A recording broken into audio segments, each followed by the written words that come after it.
நம்ம பண்ண போகிறது வெஜ் பிரியாணி. வீட்டில் இருக்கிற சின்ன சின்ன பொருளை வச்சு எவ்வளோ ருசியான ஒரு பிரியாணி செய்யலாம் அப்படிங்கிறத இந்த வீடியோவில் உங்களுக்கு நான் காமிக்க போகிறேன். இதுக்கு முன்னாடி இதுதான் நீங்கள் சேனல் ஃபஸ்ட் டைம் பார்க்குறீங்கன்னா கண்டிப்பாக இந்த சேனல் சப்ஸ்கிரைப் பண்ணுங்கள். வாங்க வீடியோக்குள்ளார போகலாம். இந்த வெஜ் பிரியாணிக்கு நான் இப்போ இஞ்சி பூண்டு பேஸ்ட் எப்படி செய்கிறதுன்னு சொல்லிடுறேன். ஒரு 5 சின்ன வெங்காயம் எடுத்துக்கோங்க, 12 பல் பூண்டு எடுத்துக்கோங்க, கொஞ்சோண்டு இஞ்சி, இதெல்லாம் போட்டு நல்லா மிக்ஸ் பண்ணி வச்சுருங்க.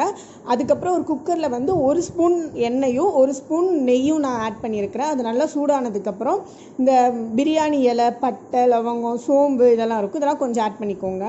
அது நல்லா பொரிஞ்சு வந்ததுக்கப்புறம் நறுக்கி வச்சுருக்கிற ஒரு வெங்காயம், ஒரு பெரிய வெங்காயம் நான் நறுக்கி வச்சுருக்கிறேன். அந்த ஒரு பெரிய வெங்காயம், ஒரு 5 சின்ன மிளகா, அப்புறம் கொஞ்சம் கருவேப்பிலை போட்டு வதக்கிக்கோங்க. நல்லா கோல்டன் ப்ரௌன் கலரில் வர வரைக்கும் நல்லா வதக்கிக்கோங்க.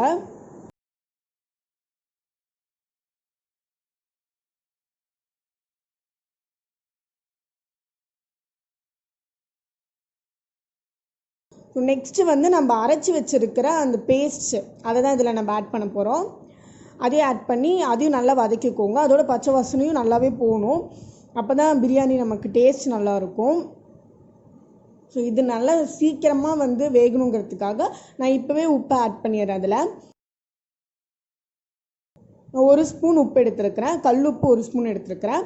அதையும் போட்டு நல்லா வறுத்துக்கோங்க, நல்லா வேக வச்சுக்கோங்க.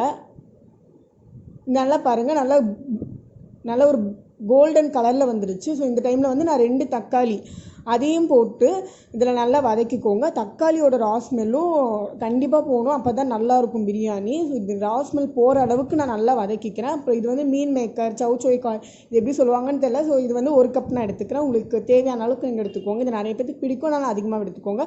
வெஜிடபிள் வந்து கேரட், பீன்ஸ் மட்டும்தான் நான் போட்டிருக்கிறேன். உங்களுக்கு வேறு என்ன வெஜிடபிள் பிடிக்குமோ அதை நீங்கள் போட்டுக்கலாம். ஸோ இதை போட்டு இதையும் நல்லா மிக்ஸ் பண்ணிக்கோங்க. இது அந்த மசாலாவோடு நல்லா பிளெண்ட் ஆகணும், அந்த அளவுக்கு நல்லா இது பண்ணிக்கலாம். இப்போ இந்த மசாலா பொருளை ஆட் பண்ண ஆரம்பிச்சிடலாம். 1 டீஸ்பூன் வந்து மஞ்சத்தூள் போட்டுக்கோங்க, 2 டீஸ்பூன் வந்து இந்த கரம் மசாலா தூள்,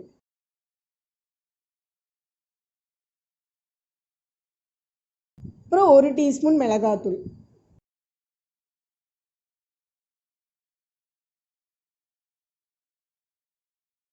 இதெல்லாம் போட்டு நல்லா மிக்ஸ் பண்ணிக்கோங்க.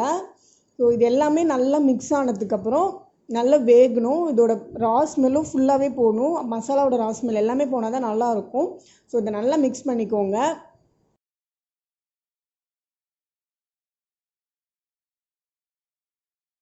இப்போ ஒரு சின்ன கப்பில் 1 கப் அளவுக்கு தண்ணி ஊற்றிக்கோங்க. ஏன்னா இது நல்லா அடிப்பிடிக்கும், மசாலா மட்டும் இருக்கிறதுனால கொஞ்சம் வேகவும் ரொம்ப இதாக இருக்கும், தீஞ்சிரும். அதுக்காக நான் 1 கப் அளவுக்கு தண்ணி ஊற்றி அதை வந்து நல்லா கொஞ்சம் வதக்கிட்டோன்னா நமக்கு தீயவும் தீயாது, நல்லா இதாகவும் இருக்கும். ஸோ இந்த ஸ்டேஜில் நம்ம என்ன பண்ணலான்னா ஊற வச்சுருக்கிற அரிசியை மட்டும் போட்டுக்கோங்க. இப்படி நம்ம அரிசி முன்னாடியே ஒரு 2 நிமிஷம் போல் வதக்கிட்டோன்னா அது நல்லாயிருக்கும், அந்த பிரியாணி நல்லா உதிரியாக வரும். அதுக்காக தான் இந்த அரிசி நான் இப்போ ஆட் பண்ணுறேன். நான் வந்து 1.5 கப் அளவுக்கு அரிசி எடுத்துருக்கிறேன். அதுக்கு 1 கப்புக்கு வந்து 2 கப் தண்ணி ஊற்றணும்.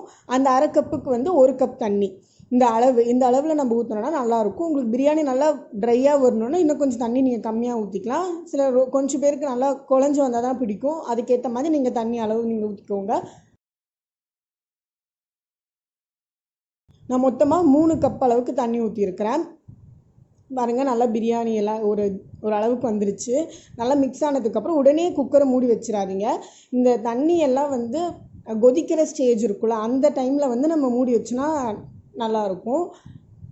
பாருங்கள், இந்த மாதிரி நல்லா கொதிக்கிற ஸ்டேஜ் வந்துருச்சு. இந்த டைமில் நம்ம என்ன பண்ணுறோன்னா ஒரு கை அளவுக்கு புதினா வந்து ரொம்பவே நல்ல ஃப்ளேவரை தரும் பிரியாணிக்கு. அதனால் நான் புதினா ஒரு கை அளவுக்கு பிரியாணியில் வந்து இந்த புதினா போட்டுக்கிறேன். போட்டு இதை மூடி வச்சு 2 விசில் மட்டும் விட்டால் போதும்.